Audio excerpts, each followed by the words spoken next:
करते। अभी बात है आपको और इनका नाम लिखिए।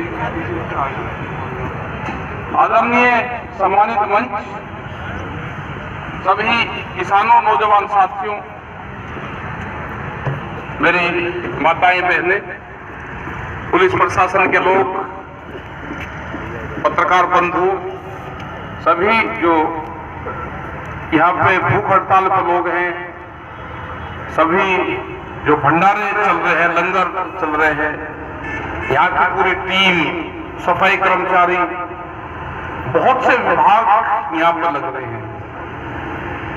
और बड़ी चीज ये है कि जो जिस जिम्मेदारी से काम कर रहे हैं, जो भंडारों में काम करने वाले लोग हैं, वे मंच पे नहीं आते। वो उन्होंने अपनी ड्यूटी मान ली कि यही हमें सेवा करनी है, यही हमारी ड्यूटी है। क्योंकि अगर सारे लोग उलझ जाएंगे, वे इधर आ जाएंगे और हम उधर चल जाएंगे, तो ना भंडारे की व्यवस्था होने की लंगर की और ना मंच की होने की। हमारा तिरंगा फहर रहा है आपके सामने, इधर आओ यार। एक तिरंगे की जो शान है, हमको इसी से तो पूरे देश को जोड़ना है। जो ये कहते हैं ना कि ये तो बाहर का झंडा लेकर आ रहे हैं, ये कुछ कर्मकांड यहाँ पे करेंगे, ये तो शुरू से यही चीज कह रहे हैं, हमको तोड़ने की बात कर रहे हैं। कल भी हमने देखा, कल वार्ता में शामिल थे, एक बड़ी चीज सरकार को देखने को मिली और वो पंजाब हरियाणा का आंदोलन सरकार बढ़ाना चाहती है। वो पब्लिक से तो नहीं बना, लेकिन वो पंजाब और हरियाणा का ही, हरियाणा भी छोड़ो, सिर्फ पंजाब के आंदोलन इसको बढ़ाना चाहती है। और ये चाहती है कि पूरे देश से ये आंदोलन सिर्फ पंजाब का आंदोलन हो जाए। जिस दिन से बातचीत चली, ये था कि 3 कानून सरकार वापसी ले और एमएसपी पे कानून बने। यही पूरा हमारा एक बड़ा इशू था, क्योंकि पंजाब और हरियाणा में एमएसपी पे खरीद होती है, जो वहां पे मंडी सिस्टम है, सरकार उनको खरीद करने का कमीशन देती है, तो मंडी में एमएसपी पे खरीद होती है। तो सरकार अब कल से जो दूसरे दौर की वार्ता चली अभी, इस पे एमएसपी पे आना नहीं चाहती, और वो ये चाहते हैं कि 3 कानून पर पहले बातचीत हो जाए। आंदोलन 3 कानून से शुरू हुआ और आंदोलन खत्म हो जाए, हमको देश के किसानों से पंजाब और हरियाणा को अलग कर दें। हमने सरकार को स्पष्ट कह दिया, जब तक 3 कानून और एमएसपी पे कानून नहीं बनेगा, ये धरने खत्म नहीं होंगे। आप जितनी भी चाल चल रहे हैं, कोई भी आप परिवर्तन कर ले, किसान बगैर एमएसपी और 3 कानून के ये धरने यहां से वापसी नहीं जाएंगे। जो एक बड़ी साजिश उनकी है कि पंजाब को अलग कर दिया जाए, वो एक तोड़फोड़ करना चाहती है। वो कहते हैं जी सब जगह तो सरदार लोग हैं। भाई सरदार का मतलब पंजाब थोड़ा है, पगड़ी का मतलब पंजाब नहीं है। हमारे बाबा भी, हमारे जितने लोग थे वे पगड़ियां पहनते थे, हमने पहननी छोड़ दी, उन्होंने नहीं छोड़ दी, तो फर्क इतना ही तो है, सभी तो सरदार हैं। सरदार का मतलब है कि घर का चौधरी, वो तो सबके घर में सरदार होते थे। एक जो बड़ा आदमी होता था वो घर में सरदार होता था। सरदार का मतलब ये था कि ये घर का जिम्मेदार आदमी है। ये तो सब जगह है। तो बहुत सी बात आएंगी, वो कभी खालिस्तान नहीं बताएंगे, कभी वो अफगानिस्तान नहीं बताएंगे, कभी वे झंडे के रंग पे बताएंगे, कभी वो छोटा बड़ा किसान बताएंगे, कभी ट्रैक्टर को छोटा और बड़ा बताएंगे। अब और नहीं कुछ लगा तो एमएसपी और 3 कानून पे बांटने की कोशिश कर रहे हैं। हमने कहा कि ये किसान ना पटेगा, ना देश का किसान पटा। ये आंदोलन जब तक जारी रहेगा जब तक एमएसपी पे कानून नहीं बने और 3 कानून रद्द नहीं होंगे। फिर बातचीत होगी, 19 तारीख में फिर बात है, बातचीत फिर वहां से शुरू होगी कि 3 कानूनों को रद्द करने की प्रक्रिया सरकार कैसे प्लान बनाएगी। ये जितनी बार भी बात करेंगे किसान उतनी ही बार इनसे बात करेगा। यह आंदोलन लंबा चलेगा, हमको लंबे आंदोलन की प्लान बनानी है। सरकार ये देख रही है कि लोग घटने शुरू हो गए या लोग बढ़ने शुरू हो गए। ट्रैक्टर कौन कौन से आ रहे हैं, यहां से ट्रैक्टर जाते हुए भी दिखते हैं। जब मैं एक दिन गया तो ट्रैक्टर जाते हुए भी दिख रहे हैं। हमने कहा कि ट्रैक्टर जाएगा भी ट्रैक्टर आएगा भी, दोनों चीज होगी। जब पतंग हम उड़ाते थे बचपन में तो जिन लोगों ने पतंग उड़ाई होगी उनको समझ आएगा। जब पतंग के एक दूसरे में पैंच लड़ जाते थे और जो भी आदमी पैंच लड़ते हुए पतंग को उठाने की कोशिश करता था वही कटता था।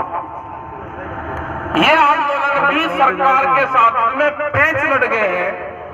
जो भी आंदोलन में पहले भागने की कोशिश करेगा वो ही मारा जाएगा। तो किसान ने तय कर लिया, किसान ने सरकार की गोली भर ली, छोड़नी नहीं।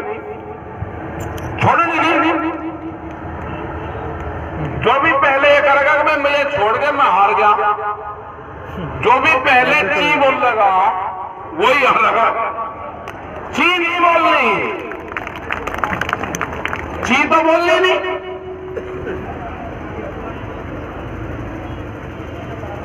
सरकार बहुत प्रेस वाले कहते हैं जी सरकार हार जाएगी ना, हम सरकार को हराना भी नहीं। हमारे कानून वापसी ले ले, एमएसपी पे कानून बना दें और सरकार को ही जिता देंगे। सरकार ही जीत जाए, भाई जीत भी हो ही जाए। ये किसी की हार जीत की लड़ाई नहीं है। ये मसला है जब फसल आधे रेट में बिकती है। मैं प्रेस वालों से पूछा ये आंदोलन कैसे खत्म हो जाएगा भाई। मैंने उसको पर्ची दिखाई, आपने ही दिखाई, मेरे नाम से भी एक गन्ने का बूंद है। मैं दिखाया नाम किसका लिख रहा कि राकेश के, दूसरा नाम और के दिखाए, तीसरे के दिखाए। ये इतने क्विंटल की पर्ची है, इसका रेट ये लिखा हुआ है नीचे 00 इसका रेट लिख रहा। जो भाव है गन्ने का वो सब किसानों को पता है कि गन्ने का भाव क्या है। अब की बात गन्ने का भाव है 0000। तो गन्ने का भाव 0 रहना है। इस तरह की पॉलिसी सरकारों की आ रही है कि 0 रहना है। मील सौदे कर रहेंगे कि आपसे कांटेक्ट कर लिया, आपका गन्ने का रेट मैं 220 रुपया क्विंटल दूंगा, नगद में दूंगा, और जितना आपने गन्ना बो रखा है मेरे से आप कांटेक्ट कर लो। ये है कांटेक्ट फार्मिंग जो आएगी नहीं पॉलिसी। ये आंदोलन जारी रहेगा, कितना लंबा चलेगा, इस आंदोलन का अंत क्या होगा ये भी किसी को नहीं पता। आप आंदोलन को चलाते रहे। बहुत लोग संयुक्त मोर्चे की तरफ से, किसानों की तरफ से कुछ लोग कामों में जा रहे हैं, वो चंदा उगाही का काम कर रहे हैं। यहां से कोई ऑथेंटिक वो नहीं है कि बाहर का आदमी जाके कहीं से चंदा उगाही करे। आप जिस आदमी को आप जानते नहीं, और टिकैत साहब का फार्मूला था कि अपने गांव का धन अपने गांव में रखो। अपनी एक कमेटी बनाओ, धन इकट्ठा, गांव का धन गांव में ही रहे, बाहर के आदमी को आप धन ना दो। जब जरूरत होगी, किस चीज की जरूरत होगी वो आपको बता दिया जाएगा। अभी यहाँ पे आटा चावल बहुत अभी यहाँ पे है। गांव के लोग क्योंकि सीधे लोग हैं, उन्होंने कहा कि वहां आंदोलन चल रहे, बहुत टोलियां भर भर के, क्योंकि सीधे आदमी गांव को उन्होंने कहा कि आंदोलन चल रहा, लेकर चलो, घर से आटा डाल लेंगे, ना उसको तोलते घर से, और जो कुछ उनके घर में है चीज यहां से बांटना शुरू करेंगे, बांट रहे हैं। अभी कुछ दिन आटा और चावल अभी थोड़ा सा ढीला कर दो, बहुत आगे टोलियां भरी खड़ी, धरने का कोई रास्ता नहीं है। जब जरूरत होगी तो फिर मंगा लेंगे। अभी जिस चीज की जरूरत होगी बताते रहेंगे। यहाँ पे सरकार कह रही है कि फंडिंग आ रही है बाहर से। हमने कहा भाई तलाश करो, कौन दे रहा, फंडिंग वाले को जरूर तलाश करो। वो देखे, कोई इंक्वायरी कर रहे कि ट्रॉली में पूछो भाई, तो हमने पूछा कि ट्रॉली कहां से आई, कि खेकड़े से ट्रॉली आई। खेकड़ा कहाँ है भाई? तो अफगानिस्तान में खेकड़ा ये रहा, यहाँ से थोड़ी सी दूर पे। वे ट्रॉली भर रहे गांव के आदमी और वो बांट रहे सामान। तो हमारी जो फंडिंग है, हमारी फंडिंग है गांव, हमारी फंडिंग है किसान मजदूर। हम घर पर रहते, वहां पे भी तो रोटी खाते हैं, वहां नहीं खा रहे, यहाँ खा रहे, खा तो रोटी रहे। तो इन चीजों पे अफवाहों पे नहीं जाना हमको। आज जिस तरह से यहाँ पे सफाई कर्मचारियों को हमने सम्मान करा, ये कई दिन पहले हमने कहा था कि उनको बुला के एक दिन सम्मान करना, तो ये शुरुआत होगी है। एक दिन जो ट्रैक्टर चलाते हैं, जो पानी का जो काम करते हैं, उनको करो। एक दिन प्रेस वालों को भी करो, उनको भी बुलवाओ, उनकी भी मजबूरी है। कैमरा और कलम और किसान पे बंदूक का पहरा है, उसके बाद वो भी ये काम कर रहे हैं। कोरोना के टाइम पे किसान ने जिस तरह से काम करा, बंदूक के पहरे में ही तो काम करा। पुलिस की लाठियां चलती रही और वो पूछता रहा कि कहां जा रहा है, मैं खेत में जा रहा हूं अपने गेहूं काटने। मुझे पुलिस की लाठी चलती रही, लेकिन देश के लिए अनाज पैदा करा। ऐसा ही प्रेस के लोगों का हाल है। जो खबरें यहां से जाती हैं, वे इतने निगेटिव भी दिखाते हैं प्रेस के लोग, लेकिन हमारे गांव के लोग सब जानते हैं कि क्या इसमें सही है, क्या गलत है। वो तो उसको छान लेते हैं, जैसे छलनी में छलना लगाते हैं हम। हमारे खेत में पैदा हुए गेहूं को हम छानते हैं। तो ऐसा ही प्रेस जो भी दिखावे, आप दिखाओ, आप किसान का नाम लो, हम तो छाना लगा देते हैं उसमें। जो ठीक खबर होगी वो रख लेंगे, जो खराब खबर होगी कूड़े पर चला जाएगा। आप दिखाओ, आप किसान का नाम लो। उनकी वे यहाँ कहते हैं कि हमारी मजबूरी है, वो मकाम लिखो तो उनको भी यहाँ पे सम्मान, उनको भी बुला कर सम्मान करना है। तो और जितने भी जो भंडारे हैं, जो लंगर चल रहे हैं, उनको भी बुलवा के जो भी आते रहे, एक का दो को चार को सम्मान करवाते रहे। जो भी यहाँ पे महिलाएं हमारी आ रही है, उनको भी सम्मान देते रहे। 18 तारीख को इनका ही दिवस है। हाँ, मंच भी यही चलाएंगी, संचालन भी यही करेंगी, क्रांतिकारी भाषण भी यही देंगी। भाषा का थोड़ा सा इस्तेमाल अब तो ठीक मन चल रहा है कि उस तरह के प्रतिबंधित नारे यहाँ पर नहीं लगते, लेकिन हम किसी का व्यक्तिगत नाम लेके ज्यादा किसी को वो ना करें, क्योंकि यहाँ से आप एक खबर मंच से जाएगी, वो जाओ चाहे किसी भी बॉर्डर से कहीं से भी, वो चाहे गन्ने के खेत में बैठ के वहां से किसी को न्यूसेंस किसी को कर दे और झंडा लगा ले, पीछे गन्ने के खेत आ रहे, पीछे वहां झंडा लगा रखा, उन्हीं के लोग हैं। फिर कहेंगे देखो जी ये फोटो लग रहा है, इस पे बयान दो। मतलब 6-6 घंटे तक फिर हमको स्पष्टीकरण देना पड़ता है, जो भी लोग टीवी पे जाएंगे।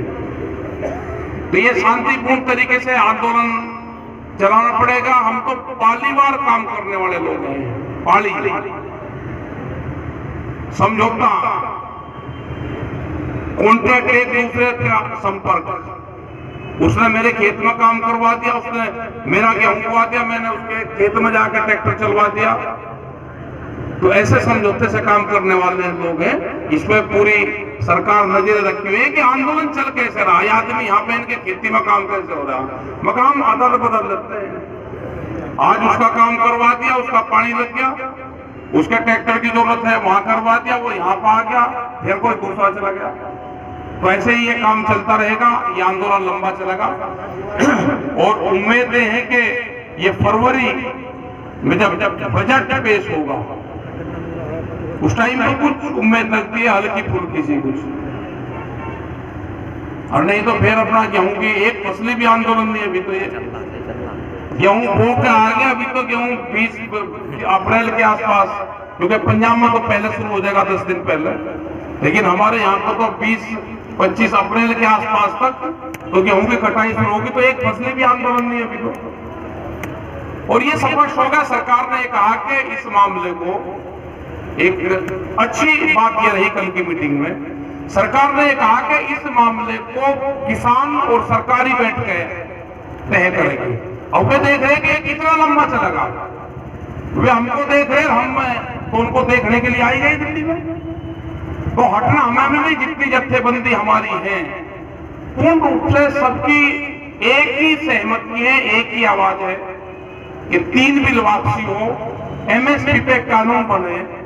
कल जो मीटिंग होगी, अब 19 तारीख में जो मीटिंग होगी, वो मीटिंग यहां से ही शुरू होगी कि पहले आप एमएसपी पे बताओ, एमएसपी पे आपका क्या रुख है, क्योंकि एमएसपी का पूरे देश का सवाल है, बड़ा सवाल है। और वही लोग इन मुद्दों को उठाएंगे। पंजाब सलोजो जो कमेटी लोग हैं, सब लोग पहले एमएसपी से ही अगली बातचीत शुरू होगी। सरकार हमको घुमाना चाहती है, हम सरकार को कल घुमाएंगे। हमने जो 8 का अंक होता है अंग्रेजी का, ऐसे सरकार को 8 के अंक में घेर दिया है किसान ने, उसको निकलने का कोई रास्ता नहीं है। 8 का अंक वो है कि जो पुलिस का, फौज का जो डॉग होता है, जो चोरी करके कोई चोर अगर चला जाए और वो 8 का अंक बना दे, उसमें को 2 बार घूमकर उछल कर बाहर निकल जाए, तो पुलिस का डॉग उसको ढूंढता नहीं, वो 8 के अंक में घूमता रहता है। तो किसान ने सरकार को 8 के अंक में उलझा लिया, वो निकलने नहीं देगा किसान उसको। या तो 3 कानून वापसी लो, एमएसपी पे कानून बनाओ, स्वामीनाथन कमेटी की रिपोर्ट को लागू करो। यही पूरे देश के किसानों का यही डिमांड है। अब शांतिपूर्ण तरीके से आंदोलन हमारा चल रहा, बहुत पीसफुली आंदोलन पूरे उसमें चले हुए हैं, आंदोलन लंबे चलेंगे। और जो ट्रैक्टर मार्च का जो मामला है, क्योंकि बहुत बड़ी संख्या में ट्रैक्टर दिल्ली की तरफ आ रहे हैं, उनका भी 19 तारीख में हम डिसीजन करेंगे, उसके रूट देंगे कि रूट कहां होगा, दिल्ली से बाहर रहेगा, अंदर आएगा, क्योंकि कोर्ट में भी सरकार ने एक रिट डाल ली है। कोर्ट जो कहेगा उसका फैसला मान देंगे। हमने तो ये इनको कहा है कि अब की बार जो परेड है वो शॉर्ट करी है, राष्ट्रपति भवन से और इंडिया गेट तक जो अमर ज्योति है वहां तक परेड जा रही, पहले लाल किले तक जाती थी। हमने कहा भाई आगे हम कर लेंगे, आगे की हमको परमिशन दे दो। भाई परेड 70 साल से जहां तक जा रही थी, अब तक क्यों छुट्टी कर रहे हो? छुट्टी नहीं होने देनी, परेड छुट्टी कैसे हो जाए? देश की परेड है, खुशी का दिन है, देश आजाद हुआ, तो परेड छुट्टी नहीं होने देनी, परेड बड़ी होने देनी। हमें जाने दो, आप वहां तक पूरी परेड को करेंगे। फिर भी जो भी कोर्ट का वो होगा, वहां के अधिकारी भी संपर्क में हैं, और जो भी कमेटी का निर्णय होगा, जो वहां पे सिंघू बॉर्डर से कमेटी इस पर तय करेगी कि कहां तक आना है, क्या करना है, वो करना है, तो फिर उसी को हम पूर्ण रूप से तय करेंगे। हमने तो तय ये कर रखा है कि जो पुलिस उस दिन डंडा लेकर आएगी, हम इनको उस दिन डंडे में झंडा लगाएंगे, पुलिस पीछे को हटेगी, हम आगे को बढ़ेंगे, झंडा लो, झंडे को गिरेंगे, झंडे को कौन मैंने करेगा? हम तो यही तो देखना है कि झंडे को मैंने कौन करेगा उस दिन लेने के। उनके हाथ में झंडा देंगे, उन्हीं के डंडे में झंडा लगाना है। तो सब लोग साथ में काम करेंगे। आपका अच्छा यहाँ पे प्रोग्राम चल रहा, सभी जो संचालन करने वाली टीम है इनका भी धन्यवाद, जो यहाँ मैनेजमेंट की टीम है उनका भी धन्यवाद, और जो रात को रहते हैं भाई, कुछ लोग रात को इनको तंग बहुत करते हैं, तो ऐसा काम ना करो। ये तो ड्यूटी देते हैं रात को, जो वॉलंटियर है हमारे, मतलब उनसे रात में करते हैं, इनका बहुत सवाल जवाब, क्योंकि वे दिन में सोते हैं, रात को फिर जागते हैं। तो ऐसे लोगों की निगाह रखो, उनको दिन में मत सोने दो। ऐसे लोगों की निगाह रखो जो दिन में सोते हैं ना टेंट में, इसमें उनकी निगाह रखो, उनको जागा, उनको दिन में जगाओ, उनको यहाँ बैठाओ जाकर सबको। वे फिर रात को ठीक आराम से सो जाएंगे। वे दिन में नींद पूरी करें, रात को फिर रावण का पाठ करें। तो ऐसे लोगों की निगाह रखनी है हमको सबको। तो धन्यवाद। जय हिंद, जय भारत, वाहेगुरु जी का खालसा, वाहेगुरु जी की फतेह। बोले सोनिया, चलो जी आओ।